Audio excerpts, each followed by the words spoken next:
So அனைவருக்கும் வணக்கம். இந்த வீடியோவில் நம்ம என்ன பார்க்க இருக்கோம் அப்படின்னா, தமிழகத்தை ஆண்ட முக்கிய தலைவர்களை பற்றி தான் பார்க்க இருக்கிறோம். ஸோ ஒவ்வொரு நாளும் ஒவ்வொரு தலைவர்களை பற்றி நம்ம டீட்டெயிலாக பார்க்க இருக்கிறோம். ஸோ அந்த வரிசையில் இன்னைக்கு PS குமாரசாமி ராஜா அவரை பற்றி நம்ம பார்க்க இருக்கிறோம்.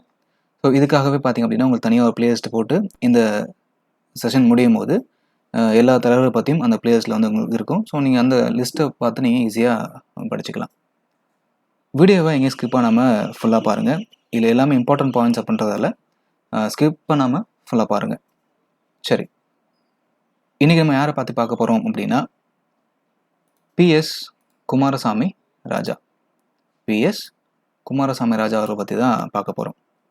ஸோ இவர் 1898 ஜூலை 8ஆம் தேதி ராஜபாளையத்தில் பிறக்கிறாரு. இவரோட பெற்றோர் பார்த்தீங்க அப்படின்னா பூசப்பாடி சஞ்சீவி ராஜா முத்தம்மாள். இந்த பூசப்பாடி அப்படின்றது என்ன அப்படின்னா, இவர்களுடைய முன்னோர்களின் ஊர் பேராகும். எப்படி எடப்பாடி சாத்தப்பாடியெல்லாம் பேர் இப்போ அடமொழி வச்சுருக்காலும் அதே மாதிரி இந்த பூசப்பாடி அப்படின்றது இவருடைய முன்னோர்களுடைய ஊர் பேர் தான் அந்த பூசப்பாடி. இவர் வந்து பார்த்தீங்க அப்படின்னா ஸ்ரீவல்லிபுத்தூரில் உள்ள இந்து உயர்நிலைப் பள்ளியில் படிச்சிருக்காரு. அன்னி பெசன்ட் அம்மையாரின் தன்னாட்சி இயக்கத்தின் ஹோம் ரூல் லீக் செயல்பாடுகளில் ஈர்க்கப்பட்டு அதில் இணைந்து இவர் செயல்பட்டார். இவர் தன்னாட்சி இயக்க தலைவர்களுள் ஒருவரான BP வாடியா அவர்கள் சிறப்பு விருந்தினராக அழைத்து ஸ்ரீவில்லிபுத்தூர் மற்றும் ராஜபாளையத்தில் தன்னாட்சி கூட்டங்கள், அதாவது ஹோம் ரூல் மீட்டிங்ஸ் அப்படின்றத நடத்தியிருக்காரு. அன்னி பெசன்ட் அம்மையாரின் எழுத்திலும் சத்தியமூர்த்தியின் மேடை பேச்சிலும் ஈர்க்கப்பட்டார் குமாரசாமி. ஸோ இவர் அன்னை பெசன்ட் அம்மையாரோட எழுத்துக்களாலும் சத்தியமூர்த்தியின் மேடை பேச்சுகளாலும் இவர் வந்து ஈர்க்கப்பட்டார். 1919 இவர் முதன்முறையாக காந்தியடிகளை சந்தித்த பின்னர் தன்னை முழுமையாக விடுதலை போராட்டத்தில் ஈடுபடுத்திக்கிட்டாரு. ஸோ 1919 காந்தியை பார்த்ததுக்கு அப்புறமா இவர் தன்னை முழுமையாக அந்த விடுதலை போராட்டத்தில் ஈடுபடுத்திக்கிட்டாரு. 1919 நடைபெற்ற ரவுலட் சத்தியாகிரகத்தில் இவர் பங்கேற்றிருக்காரு. 1920 சென்னையில் நடைபெற்ற முதலாவது கிலாபாத் மாநாட்டில் வரவேற்பு குழுவின் துணைத் தலைவராக குமாரசாமி ராஜா இருந்திருக்காரு. அதாவது ஃபர்ஸ்ட் கிலாபாத் கான்ஃபரன்ஸில் ரிசப்ஷன் கமிட்டியில் இவர் வந்து ஒரு துணைத் தலைவராக இருந்திருக்காரு. இவர் 1921ஆம் ஆண்டு ராஜபாளையம் வட்டார அளவில் விவசாயிகள் கழகம் மற்றும் அரசின கழகம் பெசனட் அசோசியேஷன் அண்ட் ஹரிஜன் சங் அப்படின்ற ஒரு அமைப்பை தோற்றுவிக்கிறாரு. குமாரசாமி ராஜாவும் அவரின் அரசியல் குருவான IB அரங்கசாமி ராஜாவும் ஒத்துழையாமை இயக்கத்தில் தீவிரமாக செயல்படுறாங்க. ராஜபாளையத்தில் காங்கிரஸ் கமிட்டியை தொடங்கியவர் IB அரங்கசாமி ராஜா. இவர் தீண்டாமை ஒழிப்பு மற்றும் கதர் துணி பயன்படுத்துதல் போன்றவற்றை ஆதரித்து தீவிரமாக பிரச்சாரம் பண்ணுறாரு. 1925ஆம் ஆண்டு இவர் ராஜபாளையத்தில் காந்தியன் பிறந்தநாள் விழாவை ஏற்பாடு செய்கிறாரு. இதில் கலந்து கொண்ட சீனிவாச ஐயங்கார் குமாரசாமி ராஜாவின் செயல்பாடுகளால் ராஜபாளையம் நகரானது சுயராஜ்ய பாளையம் அப்படின்னு ஆகிடுச்சுன்னு சொல்லி ஒரு புகழாரம் பேசுகிறாரு. 1927ஆம் ஆண்டு இவரால் ராஜபாளையத்தில் உருவாக்கப்பட்ட காந்தி கதர் வஸ்திராலயம் அப்படின்ற நிறுவனம் வந்து காந்தியடிகளால் துவக்க வைக்கப்பட்டது. எப்போனா 1927 ராஜபாளையத்தில் உருவாக்கப்பட்ட காந்தி கதர் வஸ்திராலயம் அப்படின்றத அந்த நிறுவனத்தை காந்தி திறந்து வைக்கிறாரு. இந்த நிறுவனமானது 1929 அனைத்திந்திய கைராட்டின் சங்கத்தோட இணைக்கப்படுது. இவர் சைமன் குழு எதிர்ப்பு போராட்டத்தில் பங்கேற்கிறாரு. இவர் அகில இந்திய சர்வோதய சங்கத்தின் கிளைய தமிழகத்தில் முதன்முறையாக ராஜபாளையத்தில் உருவாக்குறாரு. ஸோ என்ன பண்ணுறாரு, அகில இந்திய சர்வோதய சங்கத்தின் கிளைய தமிழகத்தில் முதல் முறையாக ராஜபாளையத்தில் உருவாக்குறாரு. 1931 சட்ட மறுப்பு இயக்கத்தில், அதாவது சிவில் டிசோபீடியன்ஸ் மூமெண்ட், அதில் பங்கேற்கிறாரு. இவர் அந்நிய துணி புறக்கணிப்பு மற்றும் கல்கடை மறியலிலும் ஈடுபடுறாரு. குமாரசாமி ராஜாவின் செயல்பாடுகளால் பிரிட்டிஷ் அரசானது ராஜபாளையத்தை அச்சமூட்டும் நகரம் அப்படின்னு குறிப்பிட்டிருக்காங்க. ஸோ குமாரசாமி ராஜாவோட அந்த செயற்பாடுகளால் பிரிட்டிஷ் அரசாங்கம் என்ன பண்ணுது, இந்த ராஜபாளையத்தை ஒரு அச்சமூட்டும் நகரம் அப்படின்னு குறிப்பிட்டிருக்கு. இவர் 1931 கராச்சி காங்கிரஸ் கூட்டத்தொடரில் பங்கேற்கிறாரு. இதில் வரிகுடா இயக்கம் தொடங்குவது தொடர்பான ஒரு கோரிக்கையை இவர் முன்மொழிகிறாரு. ஸோ என்ன பண்ணுறாரு, 1931 கராச்சி காங்கிரஸ் கூட்டத்தொடரில் இவர் பங்கேற்கிறாரு. அதில் வரிகுடா இயக்கம் தொடங்குவது தொடர்பான ஒரு கோரிக்கையை இவர் முன்மொழிகிறாரு. இந்த கூட்டத்தோட தலைவர் பார்த்தீங்க அப்படின்னா சர்தார் வல்லபாய் பட்டேல். இவர் பிரிட்டிஷ் அரசுக்கு எதிராக சதி செய்ததாக குற்றம் சாட்டி 1932 கைது பண்ணுறாங்க. ஸோ ஒரு வருஷம் பார்த்தீங்க அப்படின்னா ஜெயிலில் அடைச்சிடுறாங்க. இவர் எழுதிய மை இன்ட்ரோடக்ஷன் ஆஸ் காந்தியன் என்னும் நூல் பலரது கவனத்தை பெற்றுச்சு. ஸோ ஜெயில் போனதுக்கு அப்புறமா இவர் எழுதிய my introduction as a Gandhian அப்படின்ற அந்த புக் பார்த்தீங்க அப்படின்னா பலரோட கவனத்தை இருக்குது. இவர் ராஜபாளையம் மக்களால் தென்னக காந்தி அப்படின்னு அழைக்கப்பட்டார். 1934 மத்திய சட்டமன்றத்திற்கு, அதாவது சென்ட்ரல் லெஜிஸ்லேட்டிவ் அசம்பிளி அங்கே தேர்ந்தெடுக்கப்படுறாரு. அப்போது காங்கிரஸ் தேர்தலில் அதிகாரப்பூர்வமாக போட்டியிடல. 1937 சென்னை மாகாண சட்டமன்றத்திற்கு, அதாவது ப்ரொவிஷனல் லெஜிஸ்லேட்டிவ் கவுன்சில் அதில் தேர்ந்தெடுக்கப்படுறாரு. 1938 குமாரசாமி ராஜாவின் ஏற்பாட்டால் 40வது தமிழ்நாடு மாகாண அரசியல் மாநாடு ராஜபாளையத்தில் நடக்குது.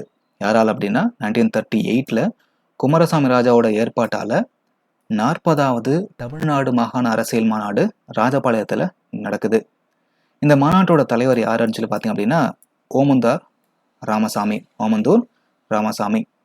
1940 தனிநபர் சத்தியாகிரகத்தில் கலந்து கொண்ட இவருக்கு 9 மாத சிறை தண்டனை அழைக்கப்படுது.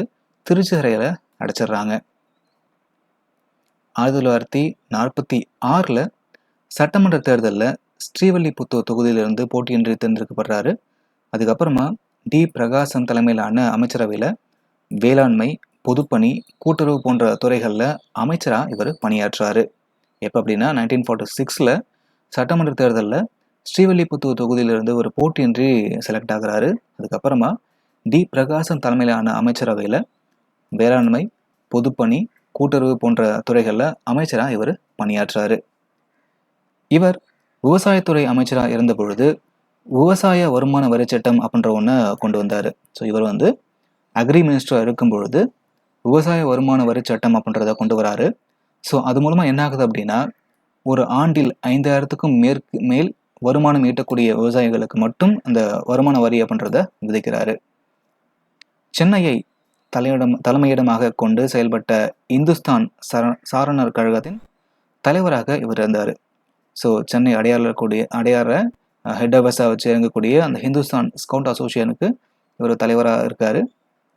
அதுக்கப்புறமா பிரகாசத்தின் அமைச்சரவையில் இருந்து கருத்து வேறுபாடு காரணமாக ராஜினாமா செய்கிறாரு. இந்தியா விடுதலை பெற்ற பொழுது அந்நாளை இவர் ராஜபாளையத்தில் விமர்சையாக கொண்டாடிருக்காரு. இவர் கூட்டுறவு வங்கிகளை தோற்றுவித்து வெற்றிகரமாக அதை நடத்தியும் வந்திருக்காரு. ராஜபாளையத்தில் இருக்கக்கூடிய பூபதி ராஜா கூட்டுறவு வங்கியானது குமாரசாமி ராஜா அவர்களின் முயற்சியால் உருவாக்கப்பட்டது. 1948 இவர் ராஜபாளையம் கூட்டுறவு வீட்டு வசதி கழகத்தை தொடங்குறாரு. ஸோ ராஜபாளையம் கோஆப்ரேட்டிவ் ஹவுசிங் சொசைட்டியை அவர் தொடங்குறாரு. இவர் ராஜபாளையத்தில் காந்தி கலைமன்றம் அப்படின்ற ஒரு அமைப்பை உருவாக்குறாரு. ஸோ என்ன பண்ணுறாரு, ராஜபாளையத்தில் காந்தி கலைமன்றம் அப்படின்ற ஒரு அமைப்பை உருவாக்குறாரு.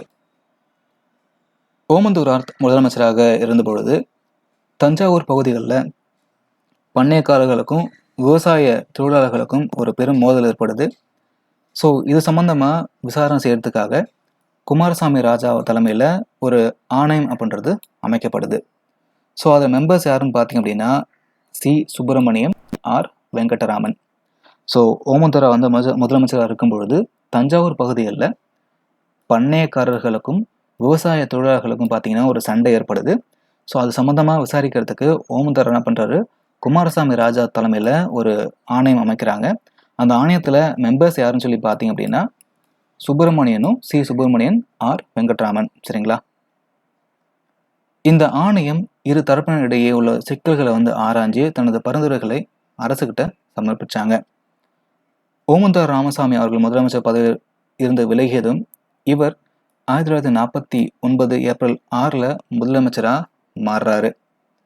ஸோ குமாரசாமி ராஜாவோட அமைச்சரவையில் யார் இருந்தாங்கன்னு சொல்லி பார்த்தீங்க அப்படின்னா TSS Rajan, M Bhaktavatsalam, M Sitaram Reddy, K Chandramouli, Bezawada Gopala Reddy, K Madhavan Menon, Kala Venkatarao, AB Shetty, P Parameswaran, C Perumal Samy, Rocha Victoria, நீலம் சஞ்சீவ் ரெட்டி. ஸோ இவங்க தான் குமாரசாமியோட அமைச்சர்களாக இருந்திருக்காங்க.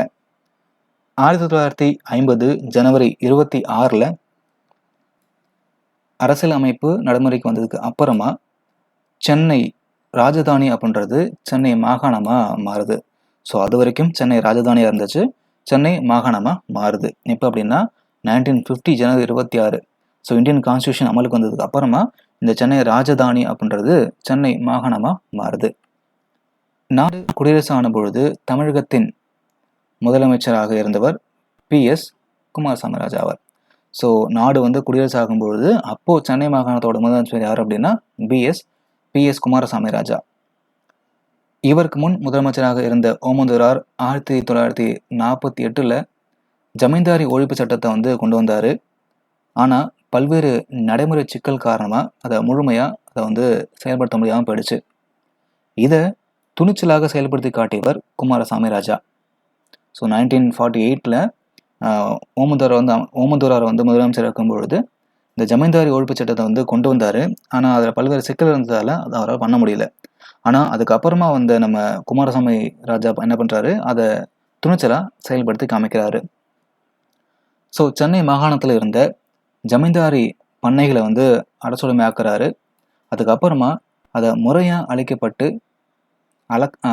அளக்கப்பட்டு பட்டா மூலமாக நிலமற்ற விவசாயிகளுக்கு அதை வழங்குறாரு. ஓமந்தூரார் ஆட்சியில் கொண்டு வரப்பட்ட முழு மதுவிலக்கு, ஆதிதிராவிடருக்கென நலத்துறை, நில சீர்திருத்தம் ஆகியவை இவர் முதலமைச்சராக இருந்தபொழுது நடைமுறைக்கு வருது. இவர் ஆட்சியின் பொழுது 1949 மாவட்ட அளவிலான நீதிமன்றங்கள் நிர்வாகத்தின் கட்டுப்பாட்டில் இருந்து பிரிக்கப்பட்டு உயர்நீதிமன்றத்தின் கீழ் கொண்டு வரப்படுது. ஸோ 1949 மாவட்ட அளவிலான அந்த நீதிமன்றம் இருக்கு இல்லையா, அது நிர்வாகத்தின் கட்டுப்பாட்டில் எக்ஸிக்யூட்டிவோட கண்ட்ரோலில் இருந்து பிரிக்கப்பட்டு உயர்நீதிமன்றத்தின் கீழ் கொண்டு வரப்படுது. ஸோ இதனால் என்ன ஆகுது அப்படின்னா மாவட்ட நீதித்துறை சுதந்திரமாக செயல்படுறதுக்கு ஒரு வழி வகை செய்யுது. இவரோட ஆட்சியின் போது செண்பகம் துரைராஜன் வழக்கில் மெட்ராஸ் உயர்நீதிமன்றம் சென்னை மாகாணத்தில் பின்பற்றப்படும் வகுப்பு வாரி இடஒதுக்கீடு செல்லாது அப்படின்னு ஒரு தீர்ப்பு அளிக்கிறாங்க. இதை எதிர்த்து இவர் தலைமையிலான அரசு உச்சநீதிமன்றத்தில் ஒரு மேல்முறையீடு பண்ணுறாங்க. ஆனால் உச்சநீதிமன்றமானது மெட்ராஸ் உயர்நீதிமன்றம் அளித்த தீர்ப்பு சரிதான் அப்படின்னு சொல்லிட்டு அதை உறுதியும் பண்ணிடுறாங்க. சென்னை மாகாண முதலமைச்சர் என்ற வகையில் மத்திய அரசிடம் மக்களின் உரிமையை எடுத்து கூறி முதலாவது திருத்தச் சட்டம், அதாவது ஃபர்ஸ்ட் அமெண்ட்மெண்ட் ஆக்ட் உருவாக்க இவர் தான் ஒரு முக்கிய பங்காற்றிருக்காரு. இதற்காக மக்களிடம் விழிப்புணர்வு பிரச்சாரம் செய்தவர்களில் பெரியார், அண்ணா. ஸோ சென்னை மாகாண முதலமைச்சர் அப்படின்ற வகையில் மத்திய அரசிடம் மக்களின் உரிமைகளை எடுத்து கூறி முதலாவது திருத்தச் சட்டம் உருவாகிறதுக்கு இவர் தான் காரணமாக இருக்கார். ஸோ இதுக்காக மக்கள்கிட்ட விழிப்புணர்வு பற்றி அந்த பிரச்சாரம் செய்த யார் அப்படின்னா பெரியாரும் அண்ணாவும் பண்ணுறாங்க. இதுக்காக அகில இந்திய காங்கிரஸ் தலைவர்களிடம் வலியுறுத்தியவர்கள் குமாரசாமி ராஜா மற்றும் காமராஜர். 1952 நடைபெற்ற சட்டமன்ற தேர்தலில் இவர் வெற்றி வாய்ப்பை இழக்கிறாரு. 1954 56 வரைக்கும் ஒரிசா மாநில ஆளுநராக இவர் பணியாற்றுறாரு. ஸோ 52 இவருக்கு சென்னை மாகாணத்தில் வெற்றி அப்படின்றது கிடைக்கல. அதுக்கப்புறமா 1954 56 வரைக்கும் ஒரிசா மாநில ஆளுநராக பணியாற்றுறாரு. 1955 இவர் ராஜபாளையத்தில் காங்கிரஸ் பொன்விழா மைதானத்தை உருவாக்குறாரு. ஸோ 1955 ராஜபாளையத்தில் காங்கிரஸ் பொன்விழா மைதானத்தை இவர் வந்து உருவாக்குறாரு. இதை யார் தொடங்கி வச்சாங்க அப்படின்னா ராஜேந்திர பிரசாத். அதுக்கப்புறமா இவர் 1957 மார்ச் 15 இயற்கை எழுதுறாரு.